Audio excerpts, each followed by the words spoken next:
Hey everybody, it's me Anna and back. This is day 4 of my video blog, which means it's 97 days from the time that I'm going to be leaving to run across America.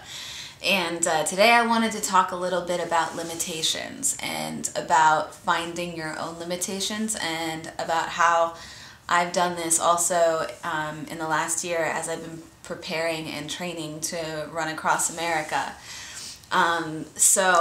It started a while back when I first got the idea, before it was actually a plan and it was just a possibility. And people would ask me why I wanted to run across America, and I would just say I think it would be really, really cool to try and push myself to my limitations and then push past them and just see how far I could take it. And so I started doing that, and I guess in the beginning I kind of romanticized it a little bit. I guess I didn't take into account that when you push yourself past your limitations, and not just your physical limitations, but it's actually your mental and your emotional and spiritual limitations too. I mean, I'm getting hit on all fronts, and that was my goal, and I didn't take into consideration that it would be really, really hard. And I guess I should have thought of that, but it's also really, really rewarding, and I've learned a lot about myself. But I found that if you want to push yourself to your limitations, I think it's really important that you go out and you try to find them. And I've always thought that, chances are, if you go out and you look for your limitations, you're not going to find them. You're just going to find obstacles, and you can get around them.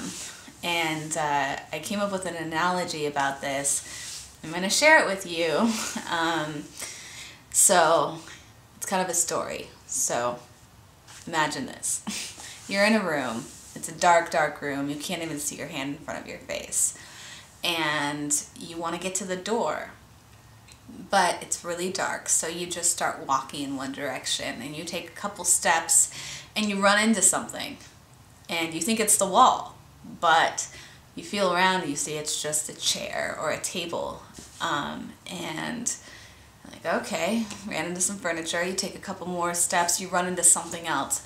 And this time you were sure it's the wall because you stubbed your toe on it and it hurt, and it was hard, but it was just an obstacle. And so you keep walking and running into things and running into other obstacles, and then you start to realize, as you keep pushing past these obstacles, that you aren't even sure if you're in a room anymore. You don't really know how you ever got that belief in the first place, and you had limited your space to something that was very, very small. And so as you walked around, you kept your elbows in and you took really small steps because you were afraid that maybe the walls of the room are even closer than you imagined, and maybe there's no door. Maybe there's no way out of the room. And maybe that's why, you might choose not to go search for your limitations. But I think it's really important to do it because,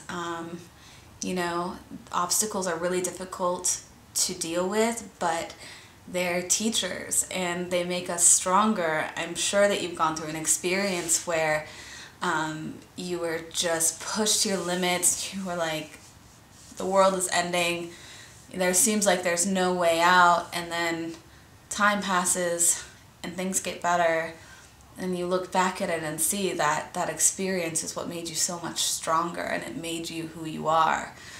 And sometimes you run into obstacles that it feels like you can't get out of the way, like there's no way to get around the obstacles. And maybe when that happens, it's important to realize that maybe you're just going in the wrong direction. Maybe you need to take another direction. And it's really scary, too, to do this because it's dark, right? You can't see where the obstacles are. And every time you run into an obstacle, it's probably going to cause you some amount of pain. And so I'm sure all of you analytical thinkers out there are like, why the hell would I put myself through all of that to find out that, you know, there is no wall? Like, isn't that the whole goal? Like, what's the point of, you know, what's the point of going out to search for the wall in the door if you realize that there isn't? And to that I say, you know, if you don't want to go through the hardship, if you don't want to search for your limitations, then stay right where you are in the middle of the room. And, you know, you'll be safe and you won't stub your toes, but, you know, you probably won't even find out that you're not in a room, and that, you know, there aren't even any walls. There's no limits to the possibilities. And you'll probably feel trapped and maybe resentful and probably really bored. And so my take on it is, the next time somebody says that you should think outside the box, you should just tell them that, you know, there is no box and I refuse to be put inside one. So that's my thought for the day. Come back again tomorrow for video blog number 5, because we're going to a dedication of a veterans wall, and we're going to be able to talk to some cool people and do some interviews, hopefully. And so tune in again. Thanks for joining me, and if you're still watching, I love you. Bye.